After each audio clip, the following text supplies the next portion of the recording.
শুভ সকাল। সবাইকে আমন্ত্রণ জানাচ্ছি মেরিল মিল্ক সোপবার রাঙা সকাল অনুষ্ঠানে। সুন্দর একটি দিনের প্রত্যাশা নিয়ে পুরো অনুষ্ঠান জুড়ে আপনাদের সাথে থাকছি আমি জেরিন। আছি আমি আনিস। আমার পক্ষ থেকেও শুভ সকাল। জেরিন, তুমি যেমনটি বলছিলে শুভ সকাল, আমি বলতে চাই শীতের সকালে শুভেচ্ছা। প্রিয় দর্শক, আশা করি আপনারা সবাই অনেক ভালো আছেন। সুন্দর একটি সকাল শুরু হয়ে যাক। বরাবরের মতো একজন চমৎকার অতিথি আছেন আমাদের সঙ্গে। তিনি একজন আবৃত্তি শিল্পী ও সংগঠক। এই চমৎকার মানুষটির সঙ্গে কথা বলবো, তার আবৃত্তি শুনবো। তার আগে জেরিনকে শুভ সকাল জানাই। শুভ সকাল তোমাকে। আনিস, শুভ সকাল। কেমন আছো? অনেকদিন কতদিন পরে দেখা হলো। ভালো আছো? ভালো আছি, তোমাকে পেয়েও খুব ভালো লাগছে।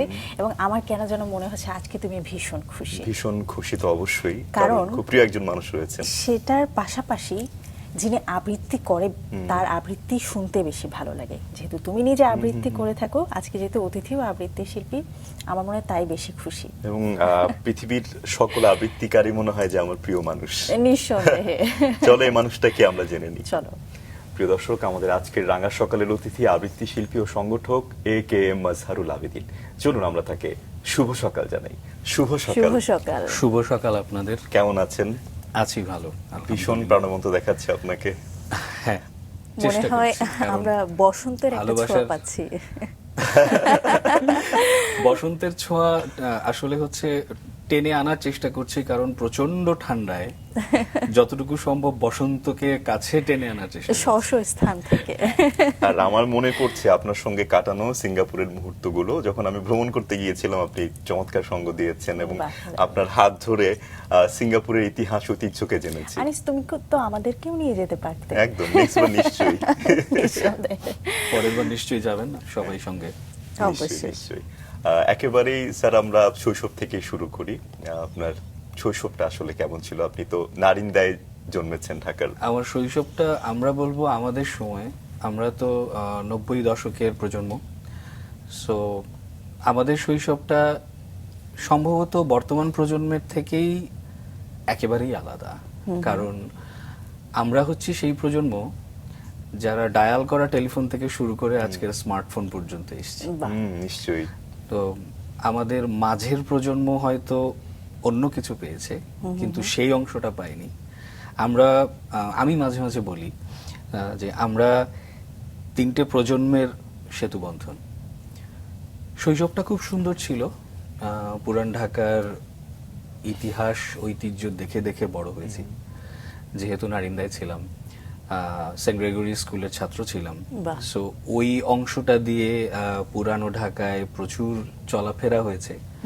আপনি যে আমাকে বললেন যে সিঙ্গাপুরের রাস্তায় রাস্তায় আমরা অনেক ইতিহাস ঐতিহ্য দেখেছি, এই ইতিহাস ঐতিহ্যটা আমার মাথার ভেতরে ঢুকেছে এই শৈশব থেকেই। বাহ। যেহেতু শৈশবে পুরান ঢাকায় ছিলাম এবং প্রায় 500 বছরের পুরনো আমাদের এই পুরান ঢাকা, অনেক ইতিহাস, অনেক কিছু এর ভেতরে লুকিয়ে, সেই জিনিসগুলো মাথার ভেতরে গেঁথে গেছে ছোটবেলা থেকে। বাহ। আমি বলবো আমার শৈশব দুর্দান্ত ছিল। সবচেয়ে বেশি ঘোরাঘুরিটা কোথায় হতো? নারিন্দা এলাকার তো অনেক বেশি পুরনো।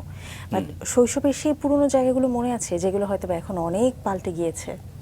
অনেক পাল্টে গেছে, যেমন বলবো ওয়ারি, বলদা গার্ডেন, এই অংশগুলো তো এখন একেবারেই চেনা যায় না। কারণ আমরা যখন শৈশবে কমার্শিয়াল, অনেক বেশি কমার্শিয়াল হয়ে গেছে, অনেক বহুতল ভবন হয়েছে ওখানে। আমরা ছোটবেলায় যখন ওই রাস্তা দিয়ে হেঁটে যেতাম নারিন্দা দিয়ে ঘুরতে, তো তখন দেখতাম যে রাস্তাগুলো ছোট ছোট ছিল, বাড়িঘরগুলো মোটামুটি ছোট ছোট ছিল, এবং মানুষে মানুষে যে মেলবন্ধন সেটা অনেকটা বেশি ছিল। আমরা যখন স্কুলের শেষের দিকে, তখন আমরা হাঁটতে হাঁটতে ওয়ারিতে গেলেও আমরা রাস্তার উপরে দাঁড়িয়ে আড্ডা দিতাম একটা লম্বা সময়। এখন হয়তো সেই জিনিসগুলো নেই, এখন প্রচুর কমার্শিয়াল হয়ে গেছে, মানুষের দূরত্ব বেড়েছে।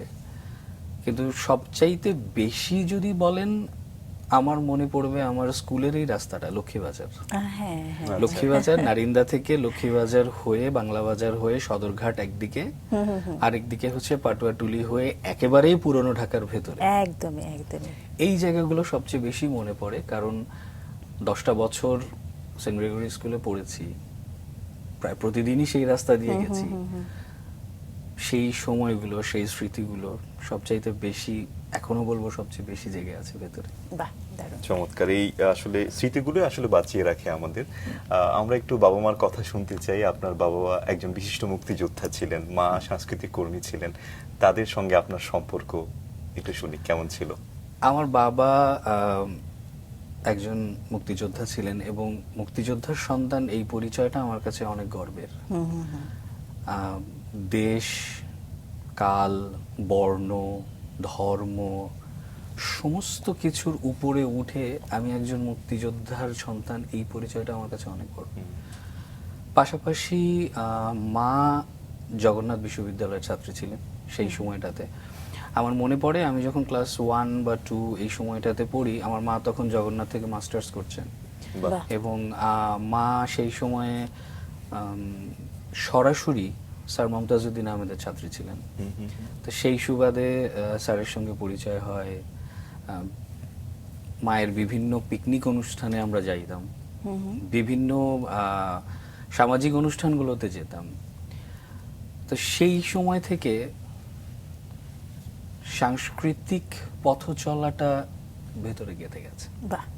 মায়ের সঙ্গে বাবার সঙ্গে দারুণ একটা বন্ধন ছিল। মা কি আসলে মঞ্চনাটকে যুক্ত ছিলেন? মা মঞ্চনাটকে যুক্ত ছিলেন, বাহ। থিয়েটারের সাথে যুক্ত ছিলেন। পরবর্তীতে সাংসারিক কারণে আর হয়ে ওঠেনি। আমার মা গিটারও বাজাতে পারতেন একটা সময়, আমার মায়ের চমৎকার। ছবি আছে গিটারে হাতে। তো পরবর্তীতে তিনি নিজেকে শিক্ষিকা হিসেবে প্রতিষ্ঠিত করেছেন। দীর্ঘ 40 বছর শিক্ষিকা হিসেবে তিতাস গ্যাস আদর্শ উচ্চ বিদ্যালয়ে শিক্ষকতা করেছেন। গত ডিসেম্বরে রিটায়ার করেছেন। বাহ, দারুণ। ভাই বোনদের সম্পর্কে একটু শুনতে চাই। আমার একটাই বোন, আমার ছোট বোন এই মুহূর্তে জার্মানিতে অবস্থান করছে। আচ্ছা। ও আমার 6 বছরের ছোট। একটা সময় আমি যখন খেলাঘরে কাজ করছি, সেই সময় ও খেলাঘরের একজন শিল্পী ছিল। তো পরবর্তীতে যাত্রাবাড়ি আইডিয়াল স্কুল এবং YWCA তে পড়াশোনা করে ও বাইরে চলে যায়। বাহ। তো ওর মূলত চর্চাটা থেমে থাকেনি, ও ওখানেই চর্চা করছে, যেমনটা ও আপনিও নিজেও চর্চা করছেন। করছে।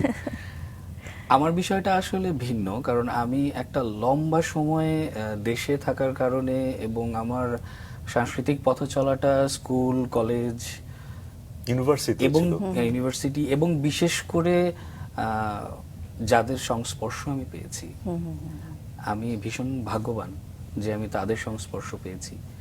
ডক্টর ভাস্কর বন্দ্যোপাধ্যায়, স্যার মমতাজউদ্দিন আহমেদ, এরকম নামগুলো যাদের প্রথিতযশা সংস্পর্শ যারা আমি আছে। পেয়েছি, সেখান থেকে আমার চর্চাটা রয়ে গেছে বাহ, ভেতরে। দারুণ। সেই চর্চাটা এখন কোন পর্যায়ে আছে আমরা দর্শকদের ছোট্ট করে একটু জানিয়ে আসতে চাই। আমার মনে হয় অনেক সুন্দর করে বলতে পারবেন। নিশ্চয়ই আমি দর্শকদের জানাই আজকে। অবশ্যই আনিস। প্রিয় দর্শক, AKM মাজহারুল আবেদিন একজন নিবেদিত প্রাণ সাংস্কৃতিক কর্মী, আবৃত্তি শিল্পী ও সংগঠক। শৈশবকালেই তিনি কচিকাচার আসর ও খেলাঘর শিশু কিশোর সাংস্কৃতিক সংগঠনের সক্রিয় সদস্য হিসেবে সাংস্কৃতিক জগতে প্রবেশ করেন। 1999 সালে খেলাঘর আয়োজিত জাতীয় পর্যায়ের আবৃত্তি ও একক অভিনয় প্রতিযোগিতায় জাতীয় পুরস্কার অর্জনের মাধ্যমে তার প্রতিভার স্বীকৃতি মেলে। পরবর্তীতে 2002 সাল থেকে তিনি আবৃত্তিকে ভালোবেসে সাংগঠনিক সাংস্কৃতিক পথ চলায় সক্রিয়ভাবে যুক্ত হন। বিশিষ্ট আবৃত্তিগুরু ভাস্কর বন্দ্যোপাধ্যায়ের কাছে আবৃত্তির প্রাতিষ্ঠানিক তালিম গ্রহণ করেন। 2009 সালে জীবিকার তাগিদে সিঙ্গাপুরে প্রবাসী হলেও দীর্ঘ 15 বছরের প্রবাস জীবনে তিনি আবৃত্তি ও মঞ্চ অভিনয়ের চর্চা ও প্রসারে নিরলসভাবে কাজ করে চলেছেন। এরই ধারাবাহিক সাংস্কৃতিক প্রচেষ্টার অংশ হিসেবে 2018 সালে তিনি সিঙ্গাপুরে আবৃত্তি সংগঠন কহন আবৃত্তি চর্চা কেন্দ্র প্রতিষ্ঠা করেন, যা প্রবাসে বাংলা আবৃত্তি শিল্পের একটি গুরুত্বপূর্ণ মিলন কেন্দ্রে পরিণত হয়েছে। আমরা এই সংগঠনের অগ্রযাত্রা নিয়ে তো অবশ্যই শুনবো। দীর্ঘ সময় সিঙ্গাপুরে থাকা হয়েছে, কিন্তু শৈশবটা নিয়ে আরো জানতে চাই, যেহেতু শৈশবটা আসলে বলা যায় আপনাকে গড়ে দিয়েছে। আপনার পারিবারিক যে পরিমণ্ডল, হ্যাঁ, এত চমৎকার একটা পরিবার আপনি পেয়েছেন, এটা আসলে সৌভাগ্যের বিষয় আমি বলবো। মা যখন শিল্পচর্চা বা শিল্প মনে হয়, তখন তো সন্তানদের জন্য মনে হয় যে পথটাই খুলে যায়, এবং আপনার ক্ষেত্রেও তাই হয়েছে। একটু জানতে চাইবো যে তখনকার সময়ে বর্তমানে যেটা হয় যে আমরা যে কোনো জায়গায় সাংস্কৃতিক একাডেমি পাচ্ছি, বিভিন্ন জায়গায় বাচ্চারা শিখতে পাচ্ছে, তখন তো ছিলেন নারিন্দাতে বা দয়াগঞ্জে, তখন সাংস্কৃতিক চর্চার পরিবেশটা কেমন ছিল বা কোথায় প্রাতিষ্ঠানিকভাবে শিখেছেন? আমার ব্যক্তিগত অভিজ্ঞতা থেকে যদি বলি এবং ব্যক্তিগত মতামত থেকে যদি বলি, বর্তমান সময়ে আমাদের ছেলেমেয়েরা যারা বিভিন্ন সাংস্কৃতিক সংগঠনের সঙ্গে যুক্ত হচ্ছে বা প্রাতিষ্ঠানিকভাবে শিখছে, তাদের সঙ্গে আমাদের পার্থক্যটা অনেক বেশি ছিল এই জন্যে আমাদের সময়টাতে এই শিক্ষাগুলো মূলত গুরুমুখী শিক্ষা ছিল। কারণ আমি যেমন আমার মায়ের হাত ধরে সর্বপ্রথম কচিকাঁচার আসরে প্রবেশ করি। যে মানুষটি আমার সামনে বসেছিলেন তিনি হচ্ছেন রোকনুজ্জামান খান, আমরা যাকে দাদা ভাই বলে জানতাম, এবং তার একটা বড় পরিচয় ছিল, তিনি বাংলাদেশের একজন কিংবদন্তি সাংস্কৃতিক কর্মী বা একজন সংগঠক। তো তারপরে যখন খেলাঘরে চলে এলাম, খেলাঘরের একটা পরিধি বাড়লো। কচিকাঁচার আসর আমাদেরকে যে অবস্থানটা গড়ে দিয়েছিল, খেলাঘরে সেই পরিধিটা বাড়লো, কারণ খেলাঘরে এসে দেখলাম যে আমরা সেখানে একটা প্রতিযোগিতার মধ্যে পড়েছি। আমাদের মধ্যে শেখবার একটা প্রবল ইচ্ছা কাজ করতো যে আমরা শিখতে চাই, আমরা অনেক কিছু শিখতে চাই। যখন আবৃত্তি করছি, প্রথম কোনো কবিতা পড়ব, বাড়িতে মা সেটাকে তালিম দিচ্ছেন, আমাদের চোখের সামনে বর্ণনা হচ্ছে যে এই কবিতাটা পড়ছি বা এই ছড়াটা পড়ছি, এই ছড়াটার ভেতরের আসলে মানে দৃশ্যটা কি। তো যেমন আমার প্রথম আবৃত্তি করা কবিতাটা নিয়েই বলি, রোকনুজ্জামান খান দাদা ভাইয়ের লেখা একটা কবিতা ছিল, জিরাফের বাবা বলে। তো এই কবিতাটা আমি পড়ব কোনো একটা অনুষ্ঠানে, ঠিক মনে নেই কোন অনুষ্ঠানে, এখন সম্ভবত স্কুলের কোনো একটা অনুষ্ঠানে। তো আমার মা আমাকে বাড়িতে বসে তালিম দিতেন, জিরাফের বাবা বলে খোকা তোর দেহ। তো একটা জিরাফ কেমন হতে পারে, তখন একটা শিশুর মনে প্রশ্ন জাগে যে একটা জিরাফকে আমরা ছবিতে দেখি, চিড়িয়াখানায় গেলে দেখি, তা এখন সেই জিরাফের সঙ্গে সেই জিরাফের বাবার কথোপকথন, এই যে আমাদের ভেতরে এই দৃশ্যটাকে ভিজুয়ালাইজ করার যে বিষয়টা, এই দৃশ্যটাকে আমাদের ভেতরে যে গেঁথে দেয়া। কবিতার প্রসঙ্গ যেহেতু আসলোই, একটা কবিতা আবৃত্তি আমি শুনি, জানতাম। তাই না? কোনটা শুনবো শুনবো নিশ্চয়ই। আজকে শুরুতেই? শুরুতে অবশ্যই কবিগুরু রবীন্দ্রনাথ ঠাকুর দিয়ে শুরু করতে চাই। একটু চেষ্টা করব আমার পরিচয় পড়বার জন্য। নিশ্চয়ই। নিশ্চয়।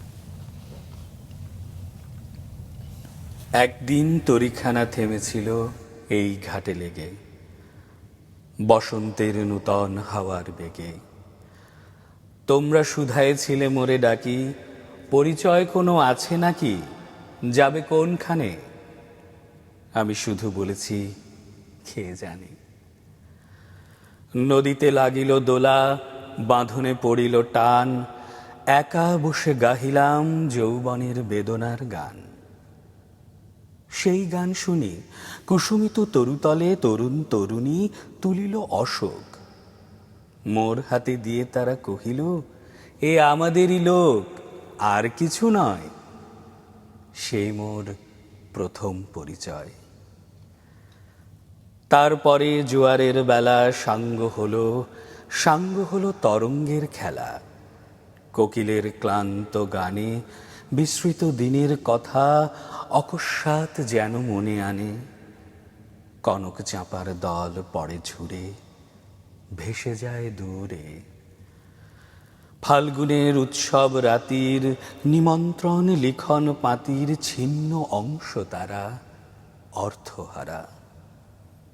ভাটার গভীর টানে তরিখানা ভেসে যায় সমুদ্রের পানে।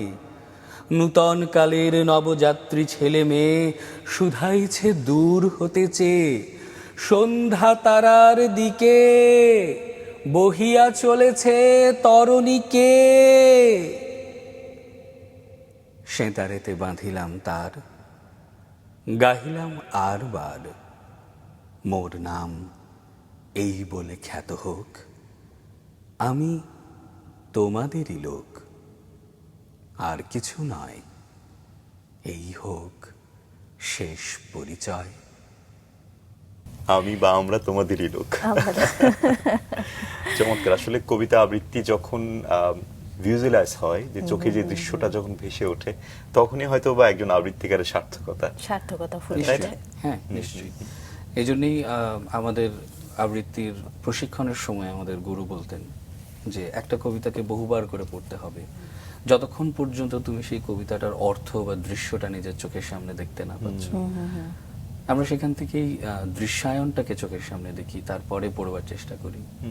এবং তখনই মনে হয় আমরা অডিয়েন্স সেই জিনিসটা ফিল করতে পারি, যেমনটা আমরা এখানে বসে করলাম। একটু জানতে চাচ্ছিলাম যে সেন্ট গ্রেগরিতেই তো আপনার পড়াশোনা, সেখানে কি মাধ্যমিক উচ্চ মাধ্যমিক দুইটাই করেছেন নাকি শুধু মাধ্যমিক? আমার মাধ্যমিক সেন্ট গ্রেগরি থেকে, আচ্ছা। তারপরে আমার উচ্চ মাধ্যমিক নটরডেম কলেজ থেকে। ও আচ্ছা, বাহ, দারুণ। এবং আপনার মাধ্যমিকে অনেক অর্জনও রয়েছে। একটু যদি আপনি ছোট জাতীয় করে বলতেন। পুরস্কার পেয়েছিলেন, সেই কথাগুলো আসলে শুনতে চাই। খেলাঘরের সদস্য হিসেবে যখন বিভিন্ন ভাবে বিভিন্ন জায়গায় প্রতিযোগিতায় অংশগ্রহণ করছিলাম, এর মধ্যেই খেলাঘর থেকে আয়োজিত হয় জাতীয় পর্যায়ের সাংস্কৃতিক প্রতিযোগিতা। এই পর্যায়ে আসার আগে আমি একটু আবার ছেলেবেলায় ফেরত যাব, কারণ আমার শুরুটা, প্রতিযোগিতামূলক শুরুটা ছিল নতুন কুড়িতে। আচ্ছা। বাহ। আমার মায়ের হাত ধরেই নতুন কুড়িতে যাওয়া, এবং নতুন কুড়ির বাছাই পর্ব পেরোতে পেরোতে একটা পর্যায়ে সেমিফাইনাল পর্যন্ত পৌঁছবার সৌভাগ্য হয়। এটা কি আবৃত্তিতে? নাকি অভিনয়? তখন আমার ছিল আবৃত্তি, একক অভিনয় এবং গল্প বলা। বাহ। আমাদের সেই সময়টাতে মনে পড়ে চোখের সামনে মহামিদ বসে আছেন বিচারক হিসেবে, আরো বেশ গুরুরা বসে আছেন। তো সেইটাই আসলে ভেতরে ছিল। এবং পরবর্তীতে যখন খেলাঘরের সঙ্গে রয়েছি, 99-তে যখন খেলাঘর থেকে জাতীয় পর্যায়ের প্রতিযোগিতা শুরু হয়, তখন সেই প্রতিযোগিতায় অংশগ্রহণ করি, এবং সেখান থেকে আমি আজকে নিজেকে প্রশ্ন করি, আমি কি সত্যি তখন জাতীয় পুরস্কার পাওয়ার যোগ্য ছিলাম? যাই হোক, সেখানেও সৃষ্টিকর্তার আশীর্বাদ ছিল, গুরুদের বা বড়দেরও আশীর্বাদ ছিল। সেটা আমার একটা অর্জন। নিঃসন্দেহে। এবং আমার বাসার শোকেসে আমার মায়ের খুব গর্বের অর্জন। এবং ওখানে আরেকটা ছোট্ট গল্প ছিল, আমি সেই দিন পুরস্কারটা নিতে যেতে পারিনি। আচ্ছা। কোনোভাবে আমার মা সেই পুরস্কারটা সংগ্রহ করেছিলেন। আমি সম্ভবত অসুস্থ ছিলাম বা যে কোনো একটা কিছু।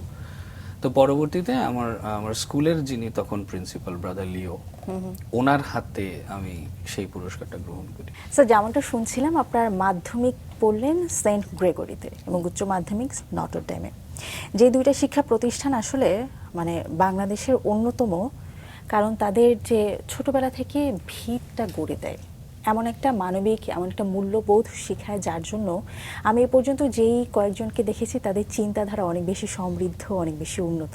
আমি একটু জানতে চাইবো যে এই দুইটা প্রতিষ্ঠান, শিক্ষা প্রতিষ্ঠান জুড়ে আপনার জীবনের অনেকটা অংশ জুড়ে ছিল, কি পরিমাণ মানবিকতা, কি পরিমাণ মূল্যবোধ আসলে তাদের কাছ থেকে শিখেছেন, যেটা মনে হয় এখনো পর্যন্ত কাজে লাগছে? খুব কঠিন একটা প্রশ্ন আসলে।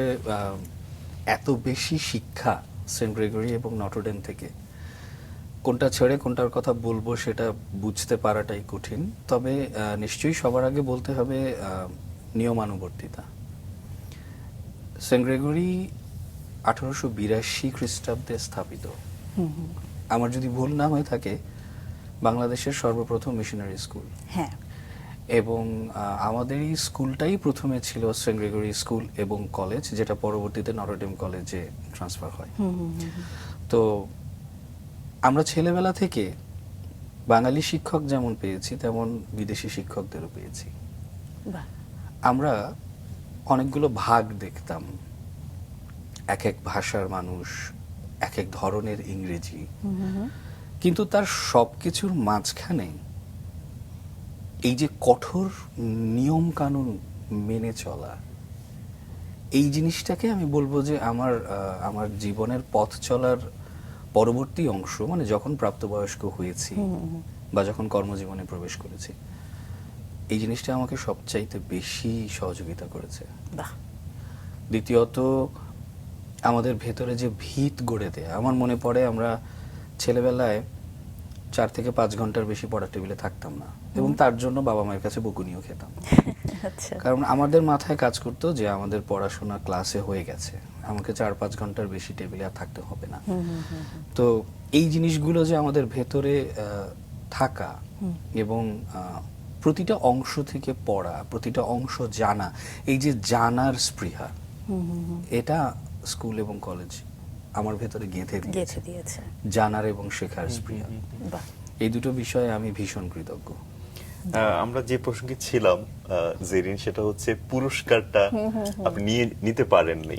আপনার মা হয়তো, আপনি অসুস্থ ছিলেন, মা হয়তো নিয়ে এনেছিল। এটা আমরা একটু শেষ করি। হ্যাঁ, এই জিনিসটা এমন ছিল যে পুরস্কারটা ঘোষণা হয়েছে, আমি সেদিন কোনো একটা কারণে সেই পুরস্কার গ্রহণ করতে যেতে পারিনি। আমার মনে পড়ে আমাদের ফাইনালটা হয়েছিল শিশু একাডেমিতে। তো শিশু একাডেমিতে ফাইনালটা হয়ে যাবার পর সম্ভবত আমি অসুস্থ ছিলাম যেদিন পুরস্কার বিতরণী হয়। তো আমার মা সেখানে গিয়েছিলেন, অথবা কেউ একজন আমার মাকে ইনফরমেশন দিয়েছিল যে আদর একটা কিছু পাচ্ছে, আপনাকে যেতে হবে। তো মা যখন সেই জিনিসটাকে গ্রহণ করলেন, গ্রহণ করার পরে আমার সাধারণভাবেই মন খারাপ যে আমি সেখান থেকে নিতে পারিনি। তো পরবর্তীতে আমার মা আমাকে বললেন যে তোমার বিদ্যালয় এমন একটা জায়গা, তুমি যদি এখান থেকেও এই পুরস্কারটা গ্রহণ করো, সেটাও তোমার জন্য অনেক বড় সম্মানের বিষয়। তখন আমাদের সেই সময় প্রিন্সিপাল ছিলেন, আমার মনে পড়ে, ব্রাদার লিও জেমস পেরেরা। তিনি আমাদের তো ক্লাস শুরু হওয়ার আগে ওই যে অ্যাসেম্বলি হতো, অ্যাসেম্বলিতে জাতীয় সঙ্গীত আমরা গাইলাম, তারপরেই হঠাৎ করে তিনি মাইকে ডেকে আমার হাতে পুরস্কারটা তুলে দিলেন। বাহ, এবং অনেক ছাত্রদের মাঝে এটা সত্যি তখন আমার জন্য অন্যরকম ছিল। একটু জানতে চাইবে তখন ঠিক কোন ক্লাসে আপনি? আমি তখন ক্লাস 9-এ। আচ্ছা আচ্ছা, সবার সামনে ডেকে পুরস্কার দেয়া নিঃসন্দেহে এটা অনেক দারুণ একটা অর্জন। নিশ্চয়ই অনেক করতালিও পেয়েছিলেন। তখন লজ্জাও পাচ্ছিলাম, লজ্জাও অনেক পাচ্ছিলেন। বন্ধু বান্ধবের মাঝে। আপনার লেখালেখি করার একটা অভ্যাস রয়েছে, খুব ছোটবেলায় বোধহয় আপনার কিছু লেখা ইত্তেফাকে প্রকাশিত হয়েছিল, সেই গল্পটা একটু শুনি। এখনো কি লেখালেখি করার অভ্যাস আছে আপনার? এই একটা জায়গায় আমার শূন্যতাটা রয়ে গেছে। লেখালেখিটা পরবর্তীতে কাজের কারণে হোক, ব্যক্তিগত জীবনের কারণে হোক, থেমে গেছে। মাঝে মধ্যে টুকটাক চেষ্টা করি, কিন্তু সেটা আর সেভাবে কন্টিনিউ হয় না। ইত্তেফাকের আগে লিখেছিলাম রহস্য পত্রিকায়, সেবা প্রকাশনী, সেই যে বিখ্যাত রহস্য সেই পত্রিকা। বিখ্যাত সেবা প্রকাশনী এবং তার বিখ্যাত রহস্য রহস্য পত্রিকা। পত্রিকা। আমাদের ছেলেবেলাটা তো 3 গোয়েন্দার ছিল। আমাদের ছেলেবেলাটা, আমি বলবো আমাদের ছেলেবেলাটা প্রায় পুরোটাই সেবা প্রকাশনীর ছিল। নিঃসন্দেহে। নিশ্চয়ই। এবং সেবা প্রকাশনীর দুটো অংশ ছিল, রহস্য পত্রিকা এবং কিশোর পত্রিকা। দুটোতেই লেখা ছিল। সেই সময় টিপু কিবরিয়া ভাইয়ের সাথে পরিচয়, যিনি সেবা প্রকাশনীর অন্যতম একজন কর্ণধার ছিলেন। এবং কিন্তু হরর উপন্যাস বা হ্যাঁ, গল্প horror লিখে উপন্যাস। চমৎকার কুয়াশা। মনে পড়ে কুয়াশা। এখনো। এবং সেই থ্রুতে স্কুলে থাকাকালীন সময় রকিব হাসানের সঙ্গে দেখা হয়েছিল। বাহ, এটা আমার দারুণ। একটা অনেক বড় স্মৃতি এবং অনেক মধুর একটা স্মৃতি। যদিও পরবর্তীতে তার সঙ্গে আর দেখা হয়নি। তো সেই সময় লেখা জমা দেবার পর রহস্য পত্রিকায় লেখাটা এসছে, তখন তো আর আমাদের এখনকার সময় মতো ফোন ছিল না। আমরা কিছুদিন পর পর গিয়ে খোঁজ নিতাম, বইয়ের দোকানগুলোতে দেখতাম রহস্য পত্রিকায় কি আমার লেখাটা এলো কিনা, কিশোর পত্রিকায় লেখাটা এলো কিনা। তো আমরা যেদিন লেখাটা জমা দিই, সেদিন আমাদেরকে বলা ছিল যে লেখাটা যদি প্রকাশিত হয় আমরা যেন টিপু ভাইকে ইনফরমেশনটা দিই। তো এরকম দেখতে দেখতে আমারই এক বন্ধু আমার কাছে এনে দিয়ে বললে যে তোমার লেখা এসছে। বাহ, তো আমরা সেদিন লেখাটা নিয়ে আবার সেবা প্রকাশনীতে গেলাম। তখন সেবা প্রকাশনীর অফিসটা ছিল বাংলা বাজারে। আচ্ছা। তো আমরা টিপু ভাইয়ের সঙ্গে দেখা করলাম। টিপু ভাইয়ের সঙ্গে দেখা করার পরে কিছুক্ষণ পরে উনি আমাকে একটা খাম দিলেন। আমার জীবনের প্রথম সম্মানী, বাহ, 100 টাকা। ভুল না হয়ে থাকলে 1994-95। তখন 100 টাকার ভ্যালুটা কিন্তু তখন অনেক, আমাদের কাছে অনেক, আমাদের কাছে অনেক, কারণ আমরা তখন ক্লাস 4-5 এর স্টুডেন্ট। স্কুল ম্যাগাজিনে যখন সমস্ত ছাত্রদের কাছ থেকে লেখা নিত, আচ্ছা আচ্ছা আচ্ছা, তখন 4 লাইনের একটা ছোট্ট ছড়া লিখেছিলাম। তো সেই ছড়াটা কচিকাচার আসরে দাদা ভাই আবার সেটাকে একটু কারেকশন করে দিয়েছিলেন। আরে বাহ, কারেকশন করে দেওয়ার পরে সেই ছড়াটা স্কুল ম্যাগাজিনে ছিল। বাহ। সম্ভবত স্কুল ম্যাগাজিনটা আমার মায়ের সংগ্রহে এখনো আছে। আমি জানি না। তবে সেই লেখার শুরুতে পরবর্তীতে ইত্তেফাকে একটা কিশোর পাতা ছিল, প্রথম আলোতে যেমন একটা কিশোর পাতা যেমন আছে আছে, তেমন হ্যাঁ। সেই সময় তো ইত্তেফাকই আমাদের প্রধান হ্যাঁ, সংবাদপত্র, এবং সেই সবচেয়ে সময়কার বড় কথা, হ্যাঁ। নিউজ পেপার ছিল। তো ইত্তেফাকে যাওয়ার আগে রহস্য পত্রিকা যখন লেখাটা বেরোয় আমাদের স্কুলের একটা অনুষ্ঠানে, তখন ইত্তেফাকের যিনি মূল সম্পাদক রাহাত খান, রাহাত খান উনি এসেছিলেন আমাদের স্কুলের একটা সম্ভবত পুরস্কার তিনি তো বিতরণী বা ঔপন্যাসিক। এরকম একটা অনুষ্ঠান। তো আমাদের স্কুল থেকেই আমরা রাহাত খানের কাছে যাই ওনার একটা ইন্টারভিউ নিতে, আমরা 2-3 জন। তো সেই সময় ওনার সঙ্গে পরিচয়, সামনাসামনি কথোপকথন, ওনার উৎসাহ ছিল তোমরা লেখো, বাহ, তোমরা যারা আছো তোমরা লেখো, তোমরাই তো ভবিষ্যতে লিখবে, তোমরা লেখো। ওনার এই কথাটা কানের মধ্যে গেঁথে গেল। একটা ছোট গল্প লিখেছিলাম মনে পড়ে, ওনার কাছেই জমা দিয়েছিলাম, ওনার হাতেই দিয়েছিলাম লেখার পরে। কিছুদিন পরে দেখেছিলাম যে সেটা প্রকাশিত হয়েছে। হয়েছে বাহ, ভীষণ বাহ। কি দারুণ। এগুলো তখন খুব উৎসাহ দিত লেখালেখির জন্য। স্কুলে থাকতে কবিতা লিখতাম। আমরা তাহলে এই পর্যায়ে আরেকটা কবিতা শুনে আসি। হ্যাঁ, এই পর্যায়ে আমি একটু আল মাহমুদ থেকে পড়ি। নিঃসন্দেহে। কতদূর এগোলো মানুষ, কিন্তু আমি ঘোর লাগা বর্ষণের মাঝে আজও উবু হয়ে আছি। ক্ষীরের মতন গাঢ় মাটির নরমে কোমল ধানের চারা রুয়ে দিতে গিয়ে ভাবলাম, এ মৃত্তিকা প্রিয়তমা কিষানি আমার। বিলের জমির মতো জল সিক্ত সুখদ লজ্জায় যে নারী তার সব উর্বর আধার। বর্ষণে ভিজছে মাঠ, যেন কার ভেজা হাতখানি রয়েছে আমার পিঠে, আর আমি ইন্দ্রিয়ের সর্বানুভূতির চিহ্ন ক্ষয় করে ফেলে দয়া পরবশ হয়ে রেখেছি আমার কালো দৃষ্টিকে সজাগ। চতুর্দিকে খনার মন্ত্রের মতো টিপ টিপ শব্দে সারা দিন জল ধারা ঝরে।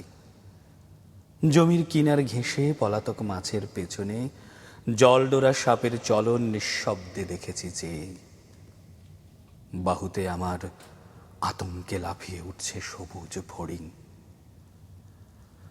বুঝিবা স্বপ্নের ঘোরে আইলি বাঁধা জমিনের ছক বৃষ্টির কুয়াশা লেগে অবিশ্বাস্য জাদুমন্ত্র বলে অকস্মাৎ পাল্টে গেল। ত্রিকোণ আকারে যেন ফাঁক হয়ে রয়েছে মৃন্ময়ী, আর আর সেই জ্যামিতি থেকে ক্রমাগত উঠে এসে মাছ, পাখি, পশু আর মানুষের ঝাঁক আমার চেতনা জুড়ে খুঁটে খায় পরস্পর বিরোধী আহার। ভীষণ সুন্দর। আসলে রাঙা সকালের এই সেট থেকে আমরা কবি আল মাহমুদকে শ্রদ্ধার সঙ্গে স্মরণ করছি, কারণ তার অসামান্য সৃষ্টিকর্মই তাকে বাঁচিয়ে রাখবে আমাদের মাঝে। আমরা একটু নটরডেমে ফিরতে চাই। নটরডেমের জীবন, এবং আপনি সেখানে অসংখ্য কাজ করেছেন, বিশেষ করে সাংস্কৃতিক পরিমণ্ডলে আপনার এগিয়ে যাওয়াটা অনেক বেশি ছিল। সেটা আমরা একটু শুনি, কেমন ছিল নটরডেমের জীবন? সেন্ট গ্রেগরি স্কুলের পরবর্তীতে নটরডেমে যখন যাই আমি একটু ভীত ছিলাম এই জন্যে নটরডেমের ভর্তি প্রক্রিয়াটা আমার জন্য বেশ একটু আমরা বলবো Challenging? রোলার কোস্টার এবং চ্যালেঞ্জিং জার্নি ছিল।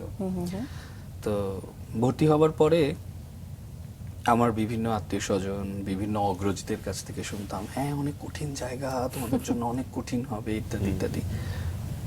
আসলেও কঠিন ছিল, কিন্তু সেন্ট গ্রেগরি আমাদেরকে যে ভিতটা গড়ে দিয়েছে, বা যে কোনো মিশনারি স্কুল যে ভিতটা ছেলেদেরকে গড়ে দেয়, নটরডেমে গিয়ে সেই ভিতটা আরো মজবুত হয়েছে। আমরা যখন নটরডেমে প্রবেশ করলাম, নিয়মকানুন আরো কঠোর, এটা সত্যি কথা, কিন্তু একটা জিনিস নটরডেমের পড়াশোনার কথা তো বাদই দিলাম, সেটা তো হচ্ছে সম্পূর্ণ আলাদা একটা বিষয়, সারা বাংলাদেশের মানুষ জানে।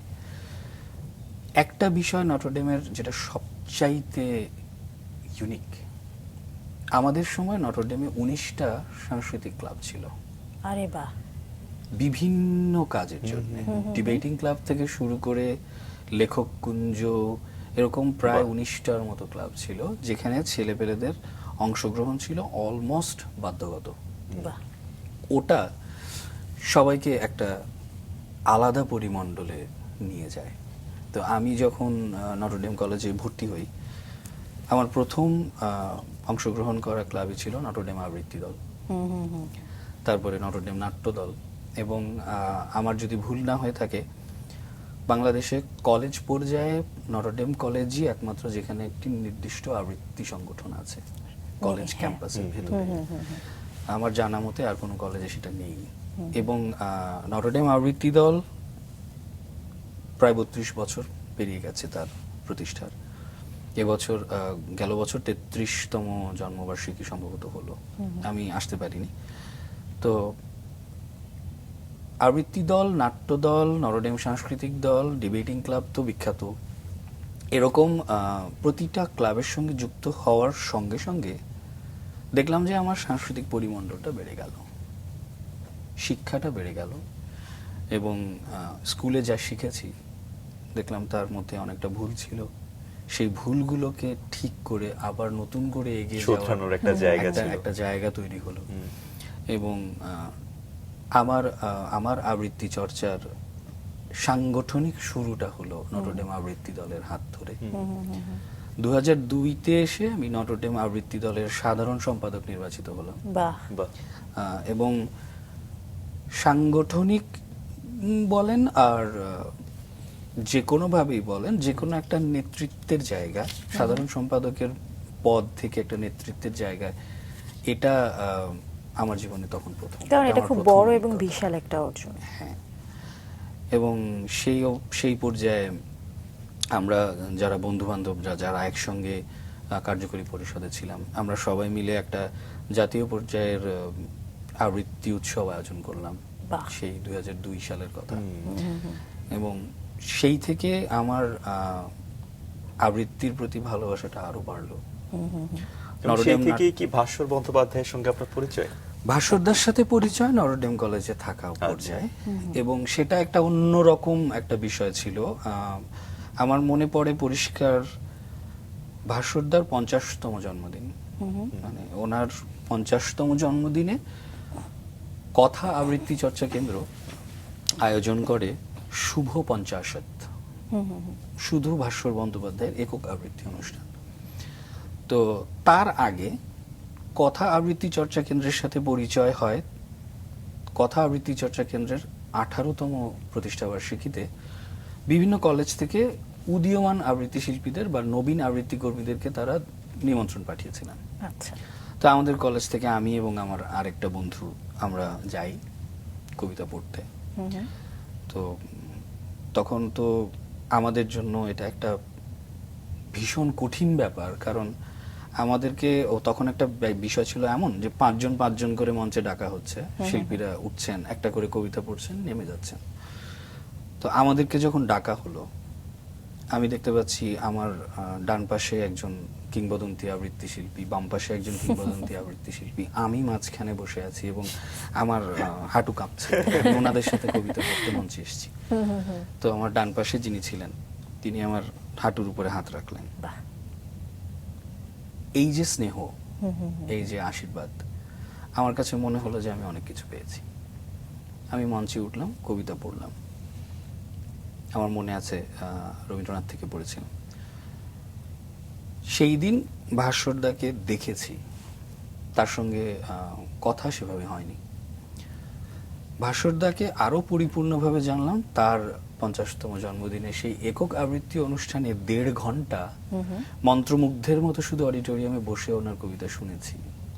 এবং আমাদের সেই সময়টাতে, আমি 2002-03 এই সময়কার কথা বলছি, সেই সময়টাতে আবৃত্তির প্রচুর শ্রোতা এবং অডিটোরিয়াম ভরে যেত। বাংলাদেশের যে কোনো জায়গায় আমরা আবৃত্তি অনুষ্ঠানে যেতাম, দেখতাম যে অডিটোরিয়াম ভরে গেছে, ভর্তি মানুষ। এবং ভাস্বর বন্দ্যোপাধ্যায় একজন কিংবদন্তি আবৃত্তি শিল্পী।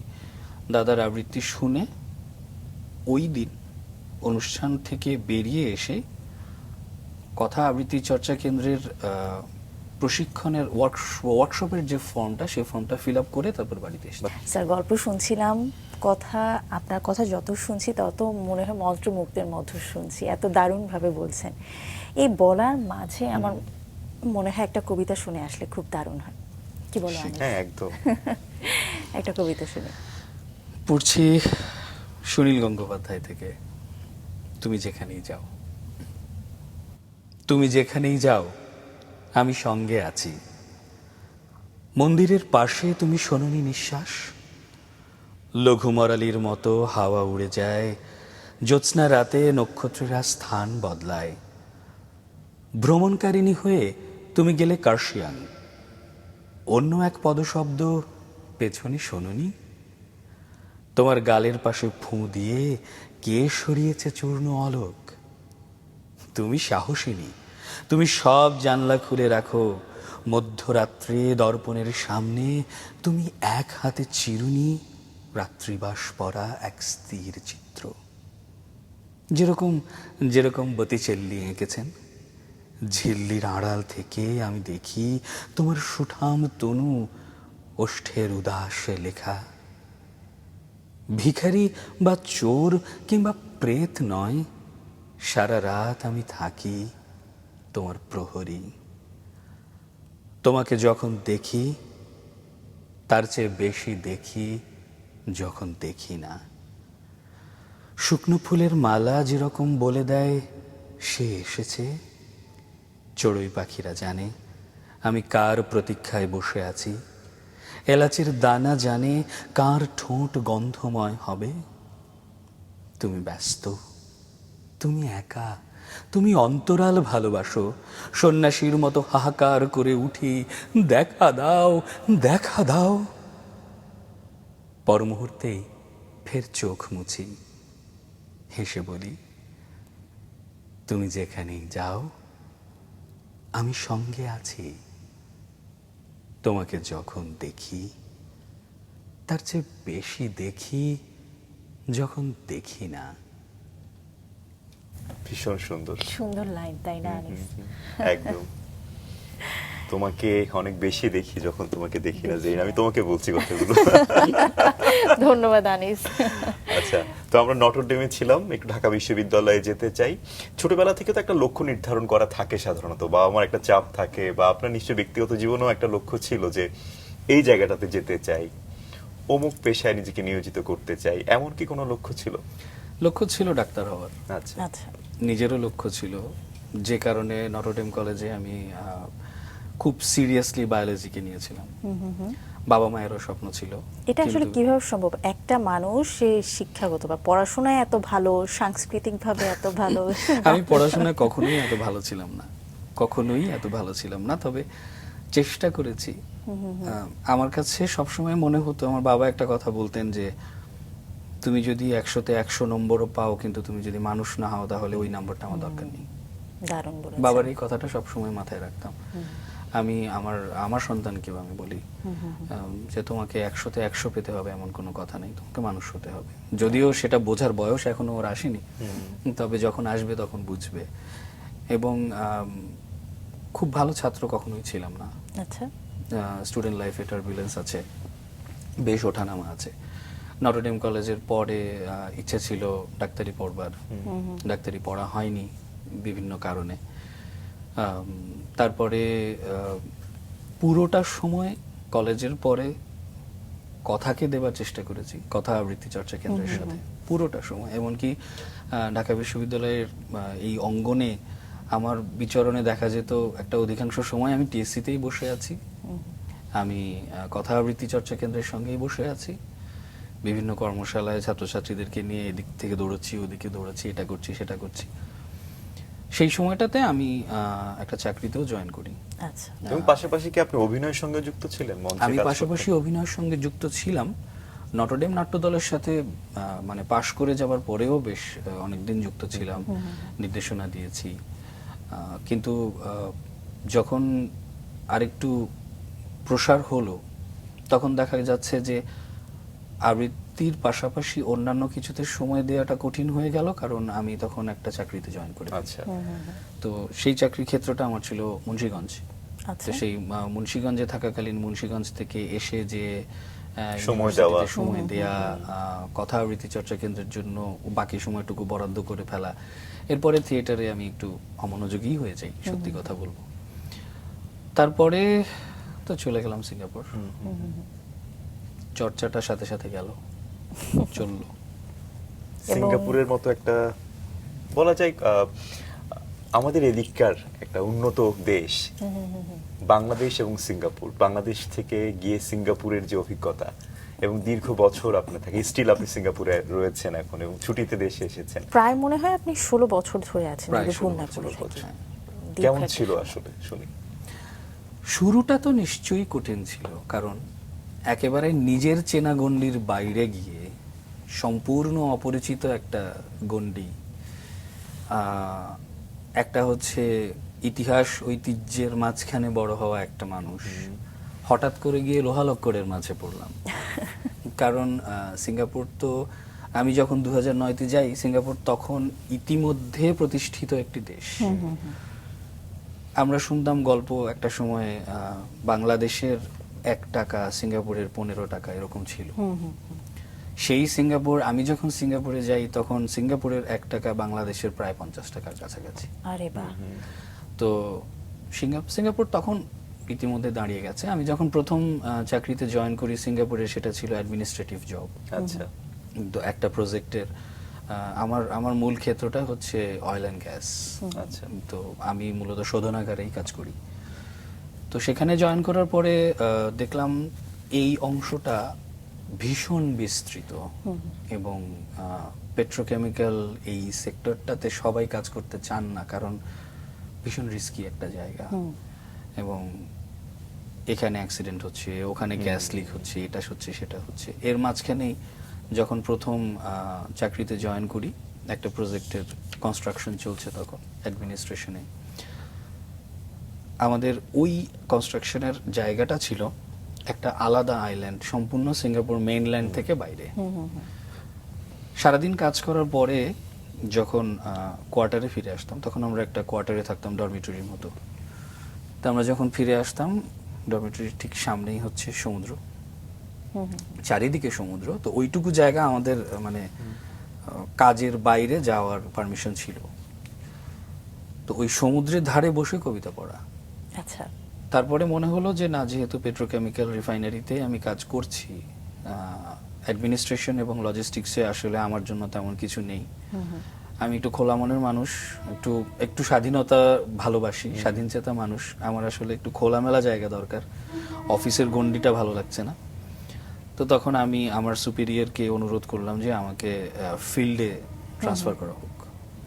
তো যদিও তখন ফিল্ডে যাওয়ার জন্য কোনো শিক্ষাগত যোগ্যতা ওই সময় নেই, কিন্তু টেকনিক্যাল যে ট্রেনিংগুলো সেগুলো আমার ইতিমধ্যে হয়ে গেছে। তো যখন আমি ফিল্ডে নামলাম, ফিল্ডের সাথে কাজ করছি, পেট্রোকেমিক্যাল মেইনটেনেন্স এই সেক্টরটাতে যখন কাজ করছি, তখন মনে হলো যে না, এগুলো কাজ করতে গেলে আমাকে একটা সার্টিফিকেট নিজের থাকতে হবে। একটা শিক্ষাগত যোগ্যতা না থাকলে এই কাজটার কোনো মূল্য থাকছে না। তো সেই উপলব্ধি থেকে সিঙ্গাপুর থেকে মেকানিক্যাল ইঞ্জিনিয়ারিং এ হায়ার ডিপ্লোমা করা। আচ্ছা আচ্ছা, তারপরে চলছে। দারুণ দারুণ। চমৎকার। এরপরে চলছে ভীষণভাবে দারুণ। এবং সে যে বলছিলেন যে বিচের ধারে বসে একাকী কবিতা পাঠ করতেন এবং সেই কবিতা আপনাকে খুঁজে পেতে সাহায্য করেছে, তখন থেকেই কি সিঙ্গাপুরের যে আবৃত্তি শিল্পী যারা আছে সেই কমিউনিটিকে গঠন করার একটা প্রচেষ্টা? সত্যি বলতে সেই সময় সিঙ্গাপুরে যে আবৃত্তি ভালোবাসেন এমন মানুষজন আছেন সেটা আমি জানতাম না। আচ্ছা। এই বিষয়টা আমি জানতে পারি 2014-তে এসে, অনেক পরে, প্রায় 5-6 বছর পরে। 2014-তে সিঙ্গাপুরে রবীন্দ্র নজরুল জয়ন্তী হয়। এটা আসলে নিয়মিতই হতো, কিন্তু আমি জানতাম না। তো সেই রবীন্দ্র নজরুল জয়ন্তীতে আমাকে আমন্ত্রণ জানানো হয় কবিতা পড়ার জন্য। কোনো একজন অগ্রজ আবৃত্তি শিল্পী সেখানে অলরেডি থাকতেন, তার মাধ্যমেই হয়তো আমাকে কেউ একজন আমন্ত্রণ জানায়, এই মুহূর্তে মনে পড়ছে না। আমি সেই দিন সেই মঞ্চে কবিতা পড়ার পর জানতে পারি যে সিঙ্গাপুরে বেশ কিছু আবৃত্তি শিল্পী আছেন, কিন্তু তারা আমার অনেক সিনিয়র। আচ্ছা, সেই মুহূর্তে জানতে পারি যে তারা আমার অনেক সিনিয়র। তারা দুই বাংলারই। এবং দুই বাংলার, পশ্চিমবঙ্গের এবং বাংলাদেশের দু অংশেরই। তো আমি তাদের মধ্যে আসলে কাজের ব্যস্ততার কারণে নিয়মিত যোগাযোগটা সেভাবে থাকে না, কিন্তু ভাস্করদা আমাকে নিয়মিত উৎসাহ দিতেন যে একটা লম্বা সময় সিঙ্গাপুরে আছো, কিছু একটা করো, সেখানে আবৃত্তিটাকে এগিয়ে নাও। এরকম করে সিঙ্গাপুরে একটা কমিউনিটি আছে, মাইগ্রেন্ট রাইটার্স অফ সিঙ্গাপুর। আচ্ছা। তো এই কমিউনিটিটা যিনি পরিচালনা করতেন তিনি আমাদের বাংলাদেশের একজন অগ্রজ বড় ভাই। ও, তিনি আবার একটা সময় শিমুল মোস্তফার ছাত্র ছিলেন। আচ্ছা আচ্ছা। তো তাদের সঙ্গে কাজ করতে করতে আরো জানতে পারি যে সিঙ্গাপুরে আবৃত্তি কর্মী অনেকেই আছেন, সংস্কৃতি কর্মী অনেকেই আছেন, এবং নিচু স্তর থেকে শুরু করে উপরের স্তর পর্যন্ত অনেকেই আছেন। এই জিনিসগুলো আস্তে আস্তে জানতে শুরু করি। তো সেইখানে এক ছোট ভাই আমাকে একদিন ফোন করে বলে, সিঙ্গাপুর ন্যাশনাল লাইব্রেরি, যেটা আমাদের বাংলাদেশের যেমন পাবলিক লাইব্রেরি আছে, সিঙ্গাপুর ন্যাশনাল লাইব্রেরিটা আসলে ছড়ানো, মানে সেন্ট্রালটা এক জায়গায় রেখে বাকিগুলো অনেকগুলো ব্রাঞ্চ বিভিন্ন জায়গায়। তো আমাদের টিএসসি তে যেমন একটা খোলা জায়গা আছে, সিঙ্গাপুর ন্যাশনাল লাইব্রেরির সামনে ঠিক একটা খোলা জায়গা আছে। আনিস ভাই দেখে এসছেন, আমি নিয়ে গেছিলাম আনিস ভাইকে খোলা জায়গাটা, যেখানে আমাদের আবৃত্তি সংগঠনের জন্ম। তো আমাকে বলা হয় যে আসেন আমরা একটু আড্ডা দেব। তো আমি সেখানে যাই, যাওয়ার পরে দেখি প্রায় 10-12 জন আবৃত্তি কর্মী একসঙ্গে বসা। বাহ। প্রথম সিঙ্গাপুরে যাওয়ার পরে এই প্রথম আমি দেখতে পাই যে আমার চোখের সামনে 10-12 জন আবৃত্তি কর্মী একসঙ্গে বসা। আমার কাছে মনে হয় প্রাণ ফিরে পেলাম, পাইলাম ইহাকে পাইলাম, এই বাক্যটা আমার মনে পড়ে যাচ্ছে। বসি, তাদের সঙ্গে কথা হচ্ছে, কথা হতে হতেই হঠাৎ করে একজন প্রস্তাব করেন যে আমরা এই কজন আছি, আমরা একটা আবৃত্তি সংগঠন শুরু করতে পারি। করে ফেলি। এবং তখন থেকে কখনো আবৃত্তি চর্চা কিন্তু শুরু, তাই না? এবং বলতে বলতেই নাম প্রস্তাব করা হচ্ছে, তো সেই নামের মাঝখানে নামটা এলো কখন। তো একটা আবৃত্তি চর্চা কেন্দ্র যখন শুরু করতে হয় তখন তার একটা লোগো দরকার। তো আমরা এই লোগো নিয়ে কথা বলতে বলতে দেখি একজন পাশ থেকে আমাকে লোগোটা এঁকে হাতে দিল, এই যে কহনের লোগো। তিনি হচ্ছেন আমাদের আরেকজন আবৃত্তি কর্মী, আবৃত্তি শিল্পী হায়দার ভাই। এই শুরু হলো কহনের পথ চলা 24শে ডিসেম্বর 2018, আচ্ছা। কহনের জন্মদিন। এবং কখন তো এই পর্যন্ত বেশ কিছু ইভেন্ট আয়োজন করেছে আবৃত্তি নিয়ে, সে সম্পর্কে একটু ছোট্ট করে শুনি। কহনের পথ চলা শুরুটার পরেও আমরা বেশ একটু দ্বন্দ্বে ছিলাম, কারণ হচ্ছে বড় বড় আবৃত্তি শিল্পীরা ওখানে আছেন, এপার বাংলার ওপার বাংলার, তাদেরকে আমরা আমন্ত্রণ জানাবো, তারা জিনিসটা কিভাবে নেবেন, তারা আসবেন কিনা। তো তারপরে আমরা ছোট্ট ছোট্ট করে আমাদের প্রথম আয়োজন হয় আন্তর্জাতিক মাতৃভাষা দিবস উপলক্ষে। আমরা একটা প্রযোজনা উপস্থাপন করি, একটি ভাষার গল্প। বাহ, চমৎকার। তো প্রযোজনার রচনা এবং নির্দেশনা দুটোই আমার ছিল, এবং আমরা প্রথম নারী আবৃত্তি শিল্পী পাই সেদিন আমাদের এই প্রযোজনার ক্ষেত্রে। আমাদের প্রথম নারী আবৃত্তি শিল্পী আমাদের সংগঠনে ছিলেন তৌহিদা রহমান টিনা। তিনি একটা সময় বাংলাদেশ টেলিভিশনের রেজিস্টার্ড শিল্পী ছিলেন, এখন তিনি দীর্ঘদিন সিঙ্গাপুরে প্রবাসী। এরপর প্রথম জন্মবার্ষিকী কহনের 2019, করোনা মহামারী তখনও শুরু হয়নি।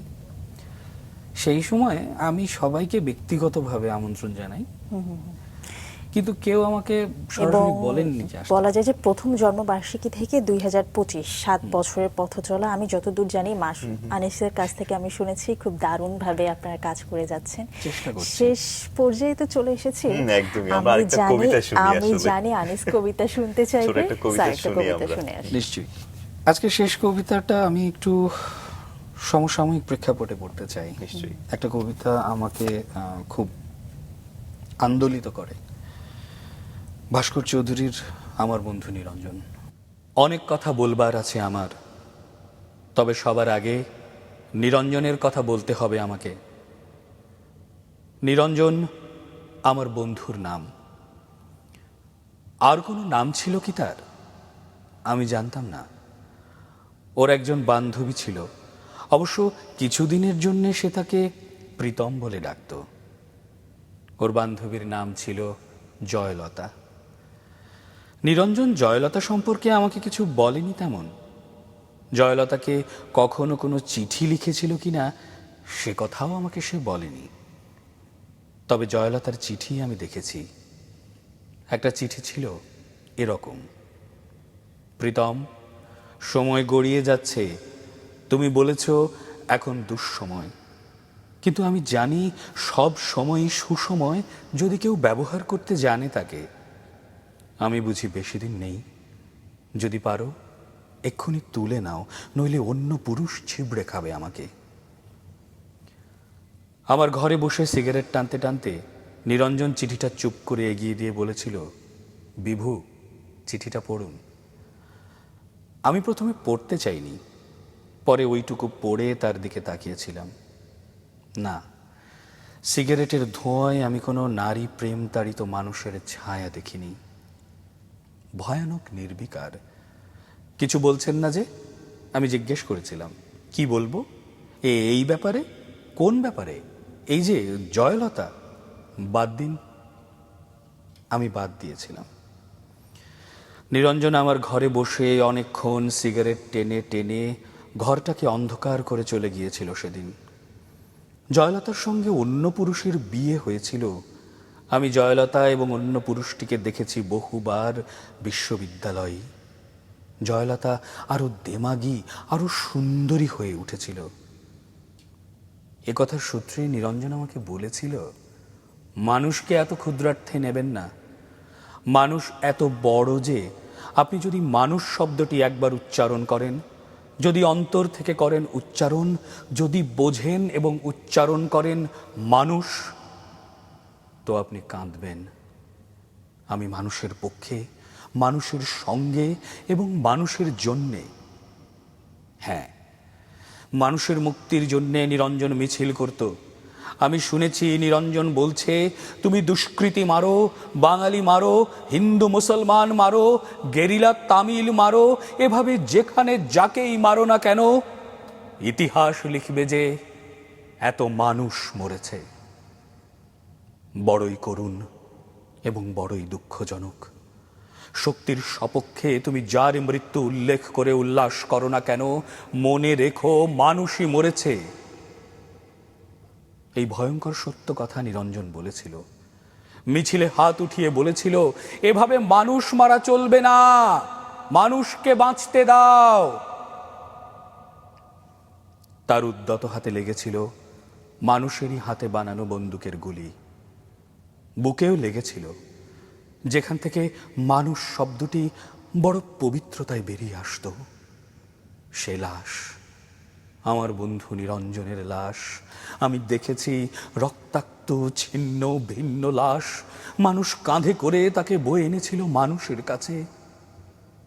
জয়লতা সে লাশ দেখেছিল কিনা সে প্রশ্ন উঠছে না। দেখলেও যদি কেঁদে থাকে সে প্রকাশ্যে অথবা গোপনে, তাতে নিরঞ্জনের কোনো লাভ হয়নি। মানুষ কেঁদেছিল।